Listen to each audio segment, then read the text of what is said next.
Good afternoon. My name is Dr. Andrew Darlington, and as Julie had mentioned, I'm a member of the Advanced Heart Failure team here at Piedmont. And I'm here to talk today about a very exciting topic, cardiac amyloidosis, a very, very hot topic indeed in cardiovascular medicine. And as the name implies on the slide here, it is a much more common condition than most realize. And a predominant goal of this presentation today is to ensure that we all leave here with a much better appreciation for this disease process in our everyday clinical practice. These are my relevant financial disclosures, and here is the outline. We're going to spend a little bit of time going over a very brief case study that kind of signifies cardiac amyloidosis in our clinical practice, followed by an overview, swinging into the meat of the talk, which goes through diagnosis and appreciation, as well as treatment. And then we'll finish up the discussion today with a wrap-up and meeting our team here at Piedmont that is so dedicated to amyloidosis care. So here's the case study. This is a 68-year-old male, originally from Haiti, who I had cared for on the south side of town at Piedmont Fayette, who had presented with increasing dyspnea for several weeks' time. He had been diagnosed previously with heart failure, preserved ejection fraction, and had been admitted multiple times over the course of the past year. You can see his pertinent review of systems below, significant for tingling in his hands and an unintentional weight loss of 25 pounds over the course of the last 1 year. I will highlight his past medical history was significant for well-controlled hypertension over the years and bilateral carpal tunnel syndrome. You can see his medications and his social history listed below. Just the pertinence of his exam. Pretty much to summarize, he had findings consistent with elevation right-sided filling pressures with jugular venous pulsation of 14 to 16 centimeters of water and significant peripheral edema up to his hips. These are his pertinent laboratories. As you can see, he's hyponatremic with evidence for renal insufficiency, protein-calorie malnutrition with low albumin levels, and markedly elevated NT-proBNP levels in excess of 10,000 with an elevated resting troponin. This is his 12-lead electrocardiogram. I will point out a few things here that should catch your attention. He is in sinus rhythm, has Q waves in the anteroseptal leads, an infarct pattern for sure, as well as low voltage in the peripheral leads, as you can see. This is his 2D echocardiogram. Take a minute there to just look at that, and you can see here that he has relatively preserved left ventricular systolic function, but what is also significant here is the degree of hypertrophy in this gentleman's LV, but also in his RV. And if you can think back to his electrocardiogram, you saw ultimately that low voltage that was present. So huge discrepancy there and a huge red flag. Here you can see the parasternal view on his echocardiogram, once again appreciating the degree of hypertrophy of the septum, but also the posterior wall there. Thickening of his valves, both aortic and mitral as well. And you can see at the top evidence for RVH as well. This is ultimately looking at diastolic function. As you can see, he has a very, very large E to A ratio with a short deceleration time consistent with a restrictive filling pattern. So clear evidence for diastolic dysfunction in this gentleman to go along with this significant left ventricular hypertrophy. Here's his global longitudinal strain. We're going to spend a little bit of time talking about that later in the discussion. What is significant here is the discrepancy that you see in his deformability and strain, with the apex being relatively preserved compared to the mid and basal segments. So there's a clear apical to basal gradient as we describe it in this condition. Moving further along, he had a technesium pyrophosphate scan done the next day. And as we will discuss a little bit further, this is a very valuable test that we can use to achieve a diagnosis for cardiac amyloidosis in a non-invasive fashion. And what you can see on planar and SPECT imaging left and right, he had marked elevation, marked pronouncement of his technesium uptake in the heart with a ratio of 1.7 heart to contralateral side on the planar view and grade 3 uptake on SPECT, as you can see. This was accompanied by a normal free light chain range with normal ratio and normal immunofixation. So there was an absence of a plasma cell dyscrasia in this particular gentleman. This was followed by genetic testing, which was positive for the V142I pathogenic mutation. So in a relatively short amount of time, we were able to make a diagnosis in very succinct fashion of cardiac amyloidosis secondary to transthyretin, hereditary. This done at a community hospital at Piedmont Fayette. So it hides right below the radar. This is in plain sight of many of us in clinical practice, and it just takes a little bit more appreciation and a little bit of knowledge in regards to what to do moving forward. And we're going to spend the rest of the talk really helping to decipher some of that. But in order to get to diagnosis and treatment, you have to have an appreciation from a historical perspective. The very first description in the literature was way back in 1858. Rudolf Virchow described a very novel reaction between, at that point in time, undescribed tissue deposits with iodine and sulfuric acid. And this was actually already known as a common reaction between these agents and starch in plants. So he coined the term amyloid, starch-like. So that was the very first description in the literature. This was subsequently followed about 60 years later by recognition that these same very deposits actually stained with that characteristic Congo red staining pattern that we still use today in order to make a tissue diagnosis of amyloid. That was followed several years later with the evidence of green biorefringence discovered in the brains of an Alzheimer's patient. So these are techniques that we use still to this day, the Congo red staining, and under polarized light, the evidence of apple green biorefringence. So this is rooted in our history so many years ago. So just to kind of describe what amyloid actually is, we get this all the time from patients when we're trying to explain to them in the office what this actually means. To basically simplify it, this is a family of diseases, and it is induced by misfolding and misassembly of various precursor proteins, of which there are 30 or so.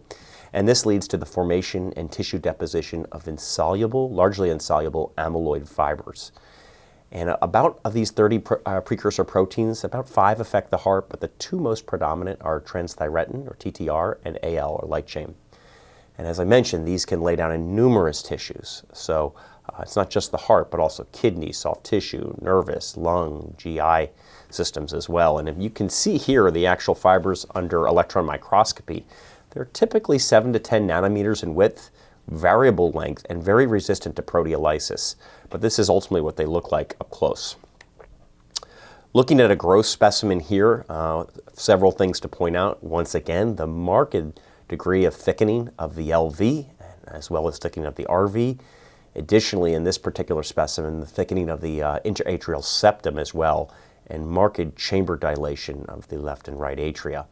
And then ultimately on the panel to the right, you can see really, if you can tell closely, the diffuse deposition of the amyloid protein on the inner surface endocardium of the heart itself.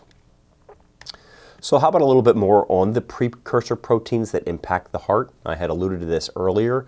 The 2 most predominant precursor proteins that involve the heart, and this is in about 95% of cases, are AL and ATTR, or transthyretin. As you can see on the left, the predominant precursor protein are the light chains that are secreted from the immunoglobulins produced from plasma cells in the bone marrow. So it's an overproduction and ultimately subsequent deposition of these light chains into amyloid fibrils, which is the crux of the disease process in these particular patients. On the right, the precursor protein is transthyretin, or TTR. And this is a protein that we all make. It is a carrier protein synthesized in the hepatocytes of the liver, and it carries, we all make it, it carries retinol binding protein and thyroxine. And there are 2 individual subtypes for transthyretin amyloidosis, both the wild type, or previously known as senile, and the hereditary or mutated version. Wild type is a non-mutated version, and there is ultimately age-related decay of these stable tetramers, which lead to ultimate deposition of amyloid fibers. In the mutated version, it's driven by a point mutation that is inherited in autosomal dominant fashion. And there are over 130 different mutations that are found in the TTR gene. And you can see up close here on EM the actual tetrameric structure made up of 4 individual monomeric units secreted from the hepatocytes of the liver. So the diagnosis, and that's really what a large part of this talk is about, is how to arrive to the diagnosis. And I will tell you, first and foremost, it's all about appreciation and understanding that it's there lying amongst all of us. If you don't think about this disease, honestly, what I have to say from here on doesn't really make a lot of difference. You have to understand that it's there and appreciate it and think about it. And I will tell you that it's a zebra of many different stripes, and that all of these patients tend to present in their own unique fashion, which makes it even trickier to arrive at the diagnosis in timely fashion.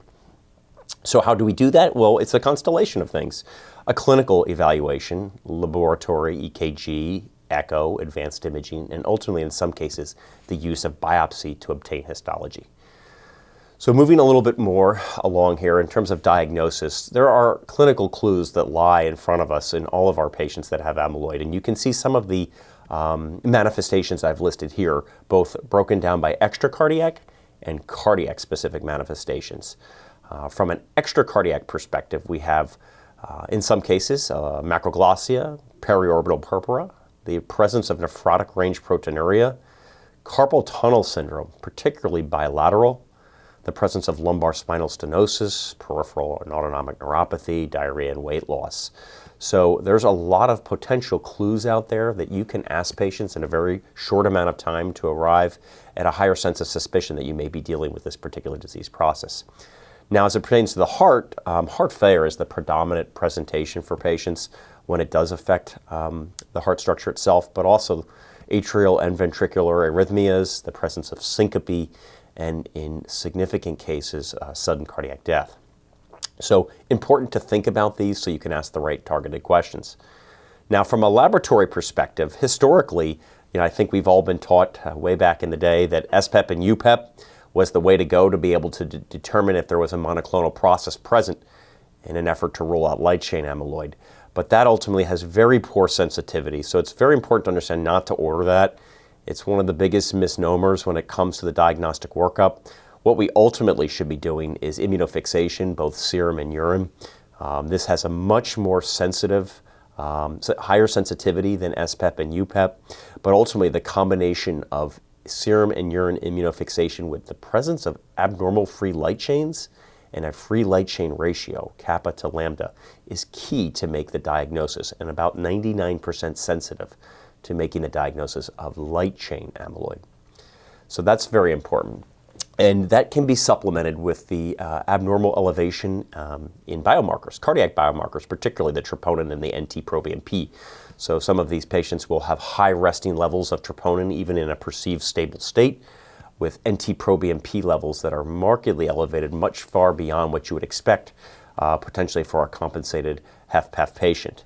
And then in the appropriate situation where you're looking to determine whether or not the hereditary variant of TTR is present, genetic testing. And the scope of genetic testing has changed so significantly over the course of the last several years to make this much easier, more accessible, and inexpensive, actually free for our patients. So moving forward with diagnosis highlights, specifically now here for cardiac testing, we'll talk about EKG, echo, advanced imaging here.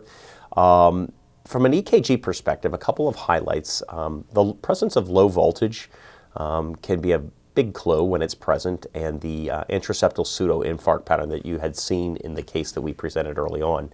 They're classic, but I think it's very important to understand that the sensitivity is marginal at best.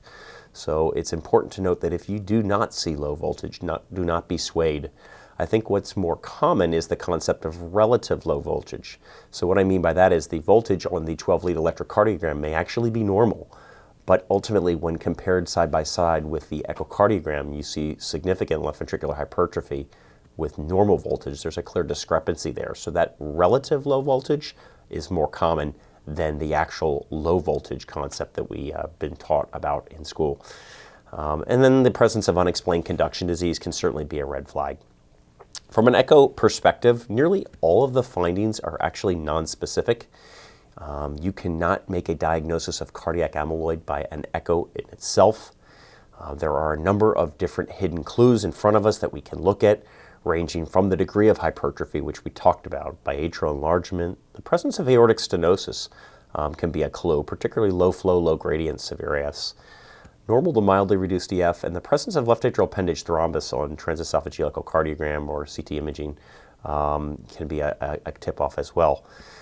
I had shown you a slide on strain imaging. Strain imaging can carry a very highly sensitive and specific approach to making a diagnosis of amyloid, and it should be part of all echo imaging when we are contemplating the diagnosis of cardiac amyloid. Advanced imaging, we'll talk a little bit about cardiac MRI, and this really offers us even more beyond what we would see in echo.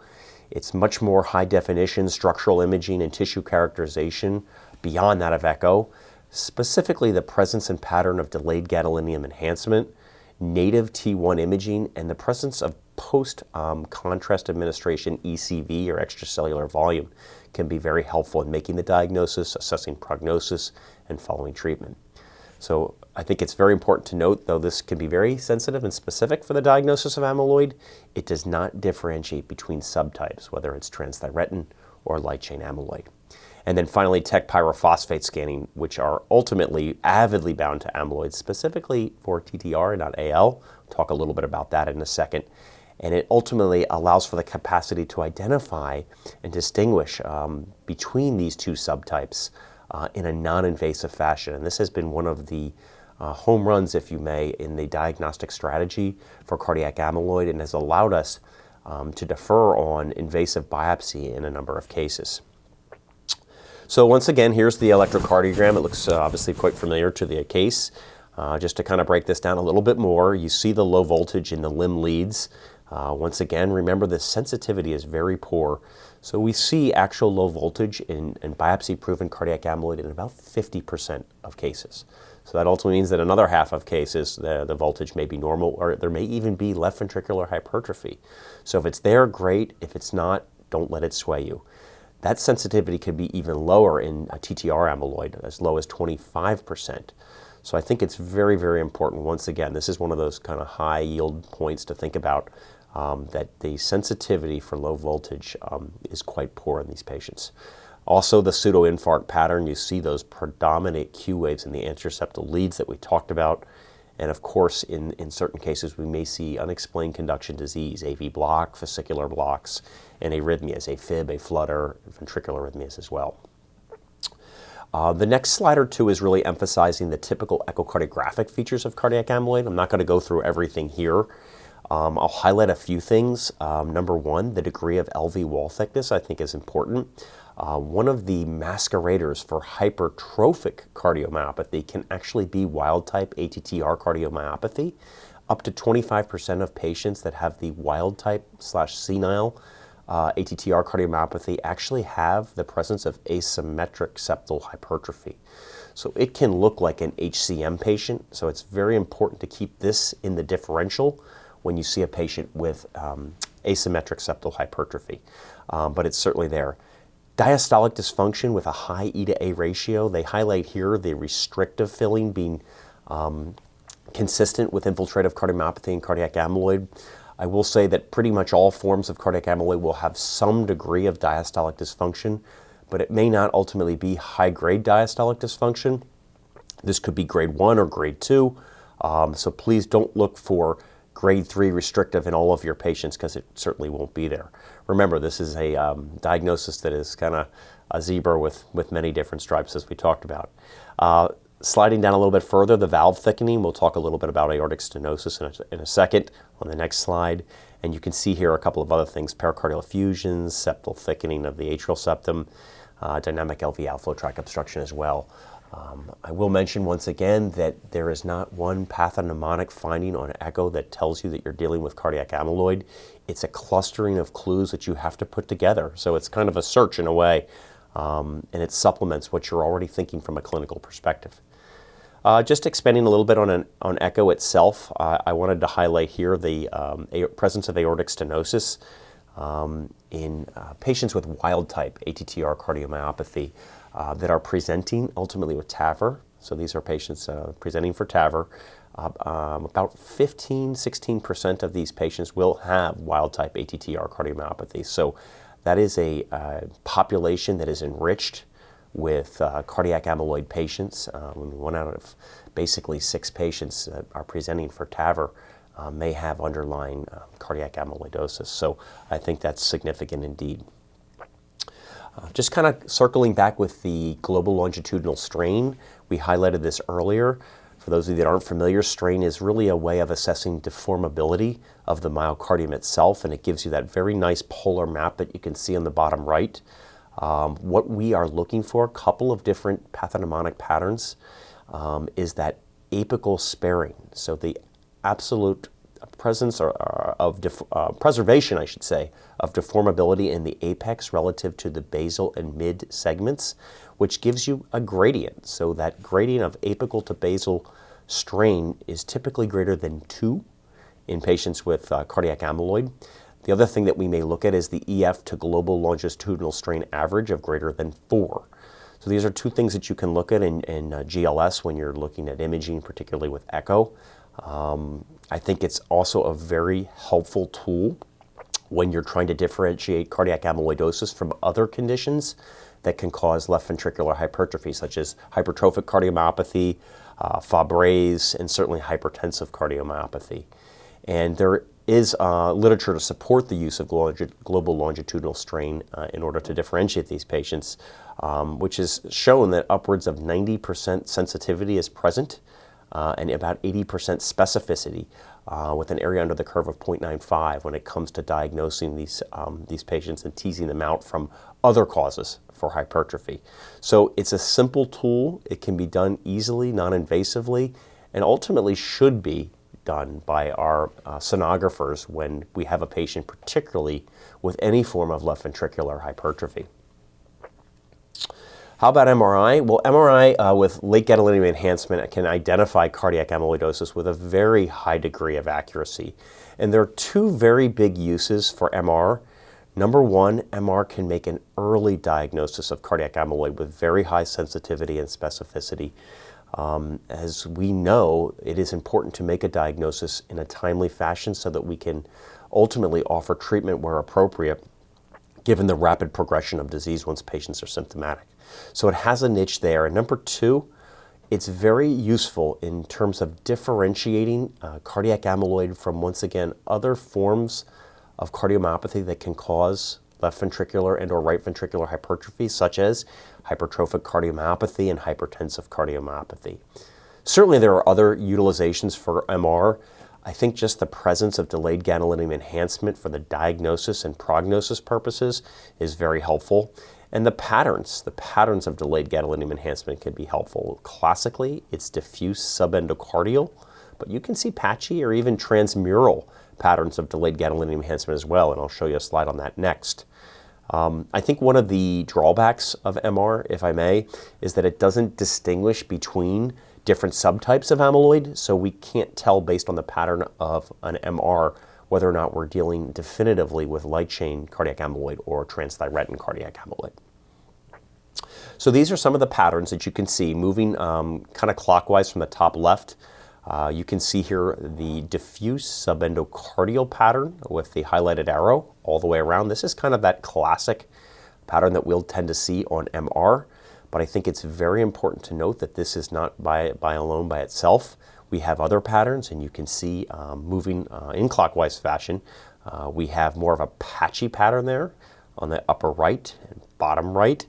That's more of a delayed gadolinium enhancement pattern that is subendocardial in the absence of left ventricular hypertrophy. So I had mentioned one of the pros of an MR is that you can make a diagnosis early on, potentially before there's even significant LVH. And then on the bottom left, more of a transmural pattern. So you can see there's a wide variety of patterns that can actually present itself. So from a diagnostic perspective, this can be very helpful. From a prognostic perspective, in both light chain and TTR cardiomyopathy, the transmural pattern that we see in box C there in the bottom left tends to lead to a worse prognosis. And the presence of extracellular volume in excess of 0.45 can be associated with a worse prognosis as well. So it can also give us data from a prognostic perspective. Even more interesting is the monitoring of amyloid burden by ECV assessment, extracellular volume, and there is data to suggest that response to chemotherapy and light chain amyloid can be followed by these ECV values on cardiac MR. And you can see a little bit more of that here as we expand on it. This is a technique in MR known as T1 mapping, and there are two types, a native or pre-contrast form of T1 mapping, as well as a post-contrast, and that is your extracellular volume imaging, all done by this T1 mapping technique in cardiac MR. Just to expand a little bit more, the native pre-contrast T1 imaging is a technique that combines signal from the myocyte as well as the extracellular space. And the native T1 values tend to be notably higher in patients with cardiac amyloid relative to those with normal tissue.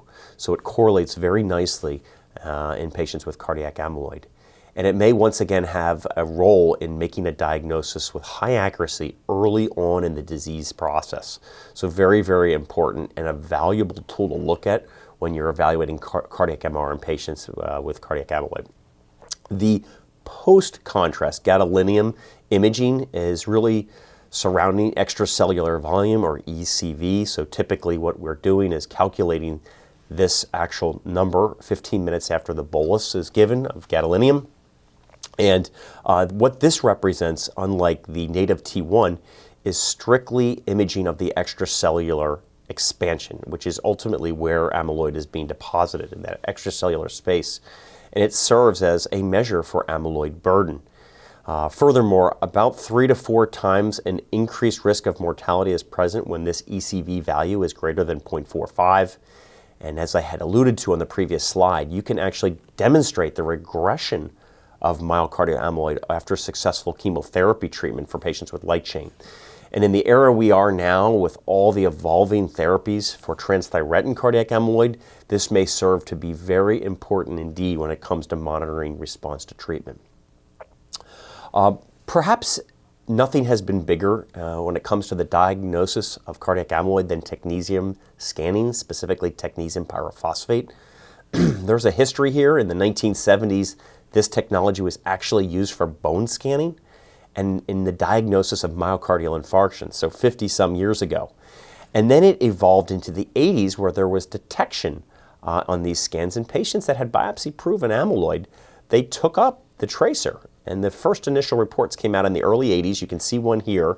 And the proposal was that the scintigraphic pattern of intense uptake of this radioactive tracer in the heart was highly specific for amyloid cardiomyopathy. So this is 40-some years ago. However, these initial reports were tempered somewhat because there was a very heterogeneous response to this. Not all the reports showed that classic correlation, and I think in retrospect it's in large part because these initial studies incorporated patients with both TTR and light chain amyloid, and this is a technique or a tool that helps distinguish between the two types. Classically, this is taken up in TTR cardiomyopathy and not in light chain amyloid cardiomyopathy, so there are obviously some variations to this, but typically that is ultimately the benefit of this particular scan, and it has a clear contemporary role in the diagnosis of these patients with TTR cardiomyopathy. You can see listed below the 3 types of tracers. We have technetium pyrophosphate, which is the only radioactive tracer that is utilized in the United States today, but outside of the US, technetium DPD and HMDP are utilized for the same purposes. But in the US, it's solely technetium pyrophosphate. This is ultimately what we're looking at in our technetium pyrophosphate scans. We have both a quantitative assessment, which you see on the right, and a basically semi-quantitative on the left. So if you focus on the right, what we are measuring is mean counts of uptake in the heart relative to the contralateral side of the rib cage. And you can see 2 regions of interest circled, one along the heart and one on the contralateral side, and you're basically measuring the mean counts between the 2 and creating a ratio. The ratio of greater than 1.5 at 3 hours is highly specific for TTR cardiomyopathy when you do concomitant light chains and immunofixation to rule out light chain cardiac amyloid. It is very important that when you're doing these scans, you're doing immunofixation and free light chains to rule out light chain cardiomyopathy. From a semi-quantitative perspective, you can see SPECT images here on the left. We are looking basically for uptake and comparing the degree of uptake relative to rib. And in a scan like this, you see basically a grade 3 uptake, which is radioactive tracer that's greater than rib, whereas the 0, 1, and 2 are radioactive uptake that is either absent in the heart, less than bone, or equal to bone. Grade 2 or grade 3 scans equal to or greater than bone are pathognomonic and specific for the presence of ATTR cardiomyopathy when used alongside of negative free light chains and negative immunofixation. Very important to remember that. So I think that's important because there are pitfalls, like there is with any technique, and technetium pyrophosphate's no different. This is a case of a 66-year-old male with heart failure who had very typical findings for cardiac amyloidosis.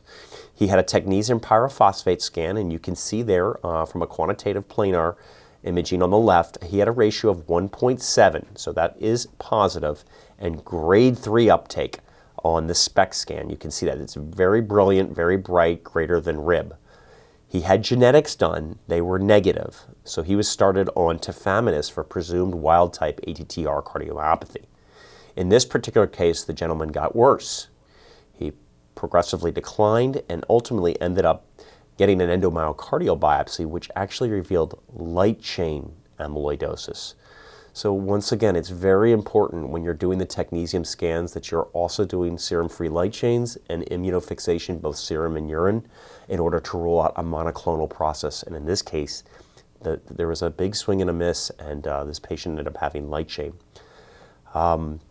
Up to 20% of biopsy-proven, endomyocardial biopsy-proven light chain amyloid will actually have grade 2 or grade 3 scans. So this is why it's so important to make sure you're doing the blood and urine work alongside of the technetium scan. A very predominant pitfall in the diagnostic evaluation of cardiac amyloid. Here's another pitfall I think it's important to mention. This is a 65-year-old male with heart failure and a dilated cardiomyopathy with borderline LVH of 11 millimeters. You can see his planar imaging. If you look closely, there is uptake across the heart, and the calculated heart to contralateral ratio in this particular gentleman was 1.5 at 3 hours, so positive. He did have free light chains in immunofixation, which were negative for a monoclonal process. His genetics were done, and he was started on tafamidis. However, something was not done, and that was SPECT imaging. It is important that our imagers are doing not only planar, but SPECT. In this case, this was actually a false positive. As you can see by the highlighted arrow, he actually had something called blood pooling, which we can see with our radioactive tracers as they're injected. I mean, these are tracers that are used in ventriculograms as well, and you're seeing the pooling here, and actually there's an absence of myocardial uptake. So this is a false positive, and unfortunately he was started on treatment for a condition he didn't have. So the learning point here is make sure when you are doing imaging, we're doing planar and SPECT imaging together. Finally, this is once again just looking at the quantitative and semi-quantitative evaluation. At the top, both planar on top and SPECT in the middle row, grade 0 all the way through grade 3. And you can see the progressive uptake in the heart. Grade 0, there's none. 1, less than Rib. 2, equal to Rib. 3, greater than Rib. Grade 2 and grade 3 are positive scans. And on the bottom, the semi-quantitative evaluation, you can see we're drawing regions of interest over the heart and the contralateral side, and you're calculating that ratio of 1.5 or greater, which is consistent with the diagnosis. Finally, there are some patients that require tissue to make a diagnosis. The advent of technetium pyrophosphate scanning has been monumental, but there are still those patients where we need tissue. And ultimately, biopsying the tissue with the predominant symptoms will give you the greatest yield. So for our patients, when we're seeing folks in the clinic, most of them have cardiac symptoms. An endomyocardial biopsy makes the most sense. It gives you the greatest yield, as opposed to doing extra cardiac biopsies, which in some cases can be useful, but the sensitivity is much, much lower. So fat pad biopsies, sural nerve biopsies, even bone marrow biopsies will have a lower sensitivity compared to an endomyocardial biopsy in a cardiac patient. Very important that in addition to getting tissue and staining it with Congo red is doing the subtyping with immunohistochemistry and mass spectrometry.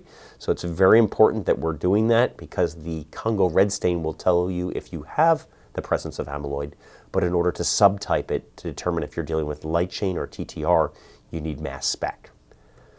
This is a very important slide. I'm not going to go through all the details. There's a lot of verbiage here, but this is very important because this is the diagnostic algorithm that is recommended for patients with suspected amyloid.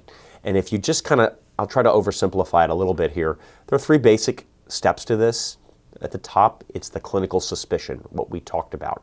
The clinical presentation coupled with the basic imaging on echo and EKG, followed by doing your immunofixation and free light chains. And if either or any of those are abnormal, you're going down the left you're referring to hematology to work up light chain amyloid, a very different disease state that requires different treatment, has a different prognosis. However, if those are negative, then you're sliding to the right with your technetium pyrophosphate scan. And if you have access to that, as we do here at Piedmont, you're doing the scan, and if it's positive, the grade 2, grade 3, with a ratio of 1.5 or greater, then you're sticking with the third step, which is genetic testing to tease out whether or not you're dealing with the wild type version or the genetic version. This is worth your time if you're not familiar with how to work this up. This really simplifies it nicely, and it allows you to kind of carry through and make a diagnosis in timely fashion. Last slide on diagnosis. These are just some red flags and caveats. I think, I'm not going to mention every one here.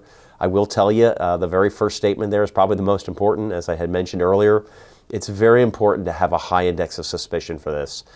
If you don't think of it, you will not diagnose it. It lies in front of us. As the name of this talk implies, it's hiding in plain sight. But very, very important to keep it on the differential for your heart failure patients. So the rest of the talk, I just wanted to spend a little bit of time going over treatment, where we are, where we're going. It's remarkable where we are now in terms of the treatment options for both light chain and TTR. I'll highlight here with light chain amyloid first, cardiac amyloid. It's broken down two ways. You're treating patients with the underlying heart failure syndrome itself, and then the disease state separately. It's fairly straightforward when it comes to treating the heart failure syndrome itself. Our treatment is limited to volume management with diuretics, and neurohormonal therapy tends to be of limited use, generally contraindicated, poorly tolerated, and potentially in some cases dangerous. Atrial fibrillation, rhythm control management is key. These patients tend to have difficulty with rate control.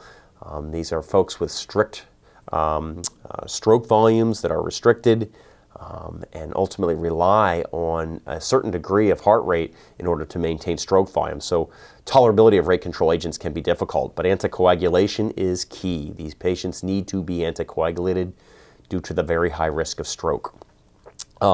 Selective use of ICDs, this is a talk in itself, somewhat controversial, but there are guidelines which we adhere to when we're selecting patients for ICDs in this population. Treating the disease state with light chain amyloid, as I told you, it's very different than transthyretin cardiac amyloid. And in this case, the ideal treatment approach in conjunction with our hematology oncology colleagues is chemotherapy. And where we are now is a combination chemo of cyclophosphamide, bortezomib, dexamethasone, and daratumumab, a CD38 monoclonal antibody. This one, combined with stem cell transplant in appropriate cases, can lead to potentially our goal, which is complete resolution of free light chains, as well as cardiac resolution as well. This may not be available to patients due to tolerability issues, multi-organ involvement, and in some cases very, very advanced cardiac involvement from the get-go. But as I mentioned, the goal is complete hematologic and cardiac response in these patients. I think we were all taught early on in our training that the prognosis for a patient with light chain cardiac amyloidosis was abysmal. These patients lived 6 months from a time of diagnosis, and there was not much we could do. What you're seeing here is an evolution and a progression in the treatment of these patients.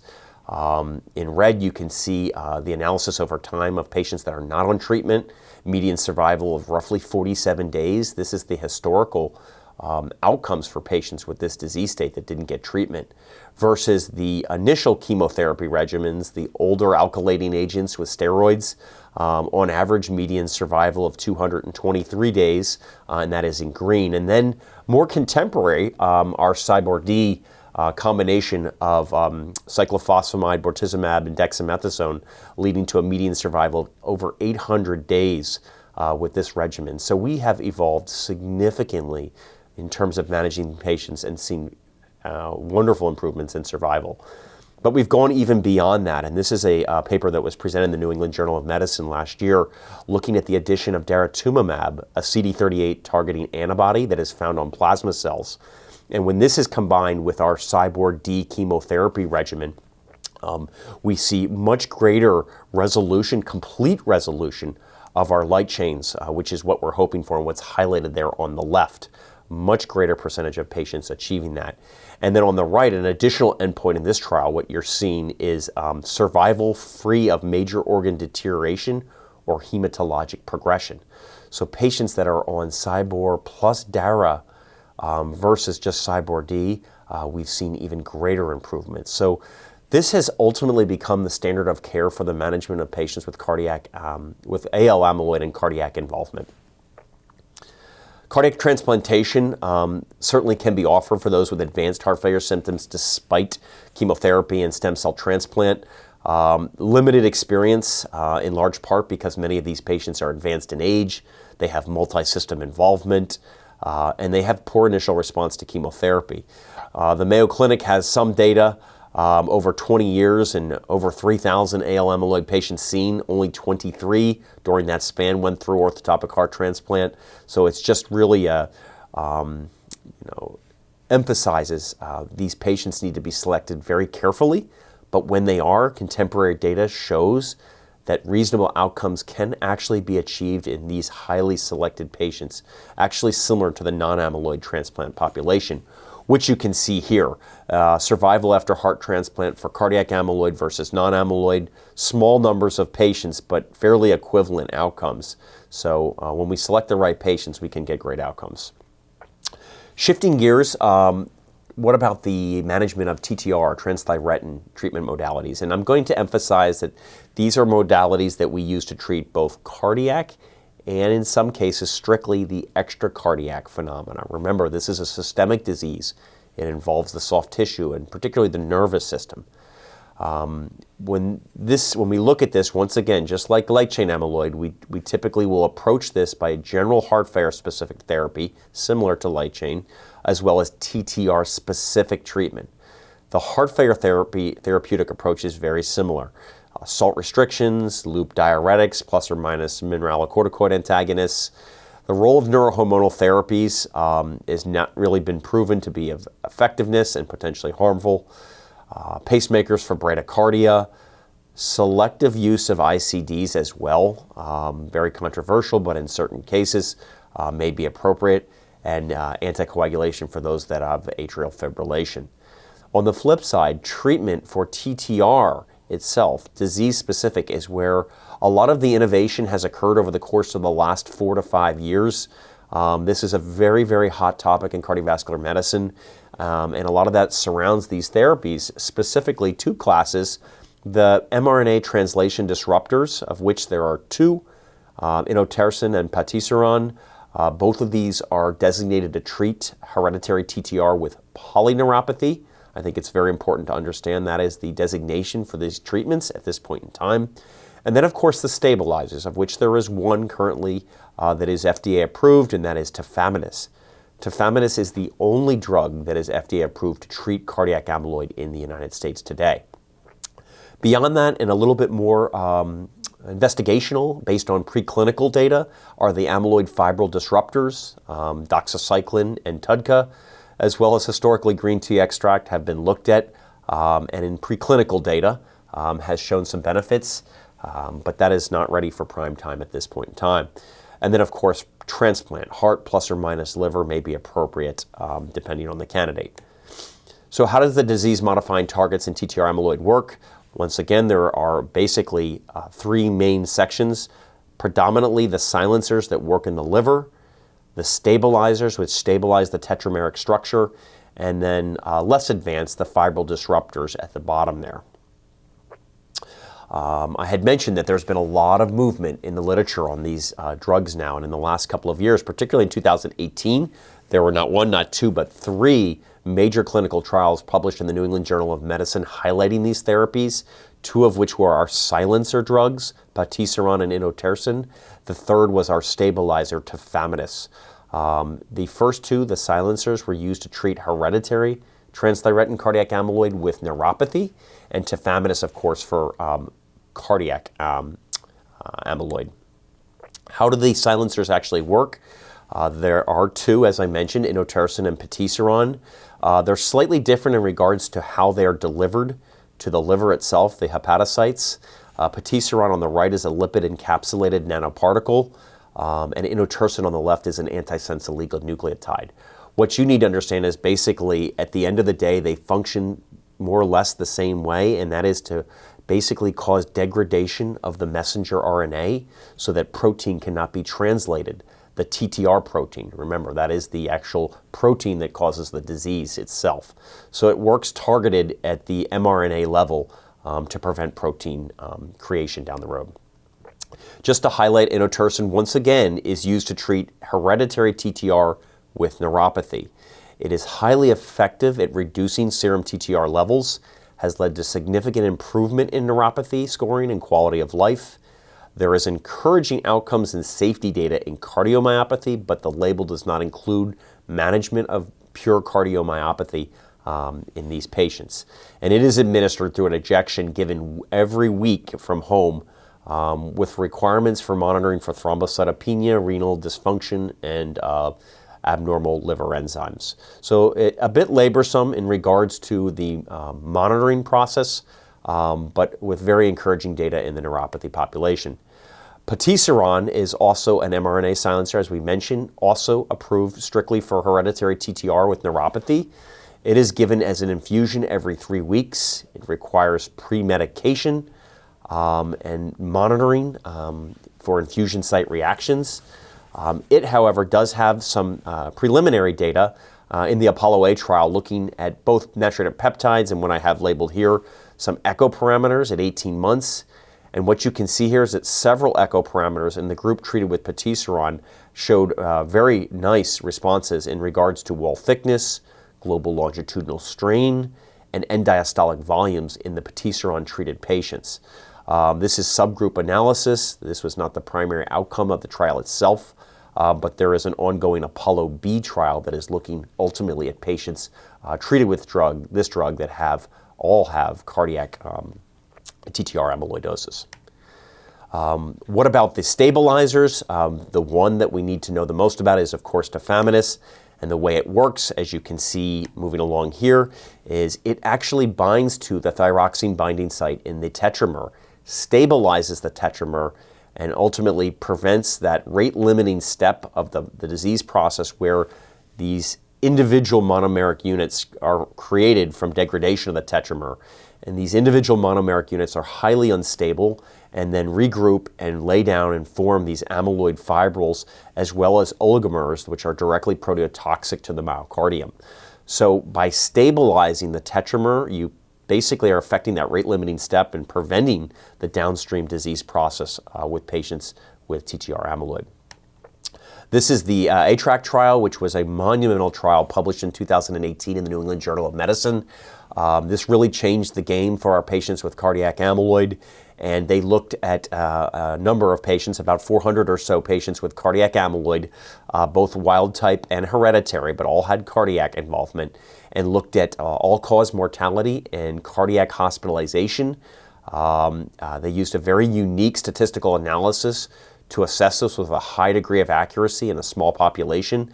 But you can see here, particularly in the middle, the graph looking at all-cause mortality, you can see the benefit of the drug in this population relative to placebo.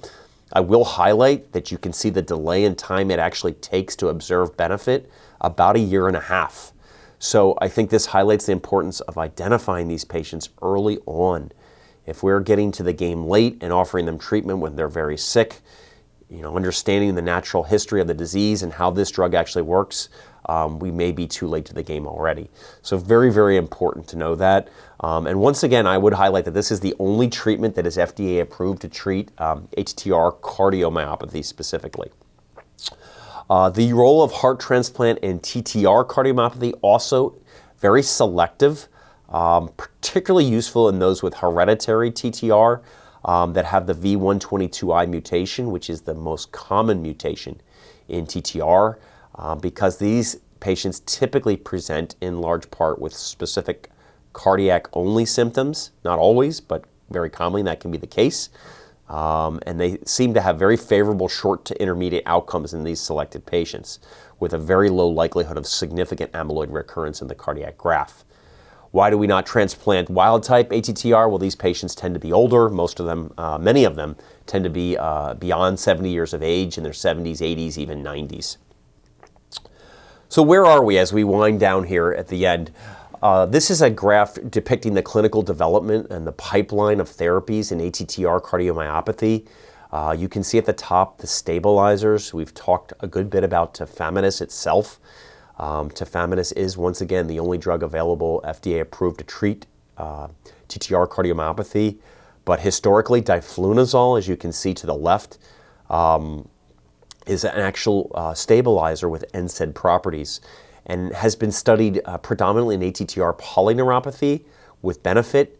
However, the undue side effects as an NSAID clearly make it a difficult drug to utilize long-term in patients with cardiomyopathy and heart failure. Moving forward and in development, Acaramidus, which has been studied in the Attribute trial, of which we were a site here at Piedmont, is a more potent stabilizer from an in vitro perspective than tafamidis. And its mechanism is slightly different. It mimics a protective or stabilizing mutation. Unfortunately, the top-line results at 12 months were negative. However, we're waiting out the final read in mid-2023 to determine if this will be effective in this population or not. Moving down with the silencers, we've talked about Vutiseron and inotersen on the left. Vutiseron, as I had highlighted, is being looked at currently in the Apollo B trial, and these are looking at patients with cardiac amyloidosis, both hereditary and wild type. We're expecting results sometime in the end of 2025, looking at 6-minute walk at 12 months. So this is certainly exciting as well. Moving to the right, eplontersen is a LICA conjugated compound, which actually targets the hepatocytes more directly than its first-generation counterpart, inotersen. We are a part of this trial called CardioTransform here at Piedmont, both in Piedmont Atlanta and Piedmont Fayette. And we are hoping to see results from this in 2024, looking at patients with hereditary and wild-type cardiac amyloid for patients with this drug. The benefit of this ultimately is we can use smaller doses and dose it less frequently, once a month as opposed to weekly. So it makes it much more convenient for our patients and potentially safer. Furthermore, and even more evolved is Vutiseron, which is a quarterly injected drug. So given basically 4 times a year, very specific, highly targeted to the hepatocytes. This is being looked at the Helios A and B trial. Helios A is looking specifically at the polyneuropathy population. Helios B is the cardiomyopathy patient. So this is once again a second-generation silencer. We already have very positive 18-month results in Helios A in the polyneuropathy population, and the FDA is expected to rule on this soon. The Helios B in ATTR cardiomyopathy results are expected sometime in 2024 or 2025. So there's a lot going on. And certainly in the clearance, the deposit clearance agents, I told you, not to the degree that we've seen with the predecessors here and the stabilizers and the silencers. Preclinical data is encouraging, but clinical data to date has been very mixed. Not quite there in terms of where we are with the other classes of drugs. But what is very interesting as we wind up here is the presence and the opportunity here for gene editing. For those of you that may be familiar, this data was presented just recently with CRISPR-Cas9, and this ultimately fits a role in this particular population of hereditary TTR. We know that the treatments with stabilizers and silencers require lifelong treatment with potential side effects along the way. There are patients that will progress despite treatment. So there's a lot of drawbacks to medical management, even though we've evolved so much. Enter the gene editing phenomena, which may allow a very sustained response in TTR reduction with just a single dose. And animal models to date have suggested sustained reductions in TTR by upwards of 95% itself. Looking a little further in the very small clinical trial that was published in the New England Journal this past year, looked at 6 patients with TTR polyneuropathy in a phase 1 trial, looking at the pharmacodynamic effects of the drug, of the gene editing, I should say, and overall safety. And basically, without getting into a ton of detail, what you can see on the left is really an in-depth description of the mechanism of action of the CRISPR-Cas9 complex and how it specifically affects messenger RNA production. And subsequently, how it works is to introduce missense mutations, which in turn produce abrogated TTR proteins. The benefit here is it's one administration given with the hope for sustained response over a lifetime. So gene editing really may be the wave of the future for this particular disease process. And you can see here the mean reductions in TTR at 28 days were remarkably dropped in the CRISPR administered patients. So I think this is just the beginning of the new phase of the management of patients with hereditary TTR with or without cardiomyopathy, but compelling indeed.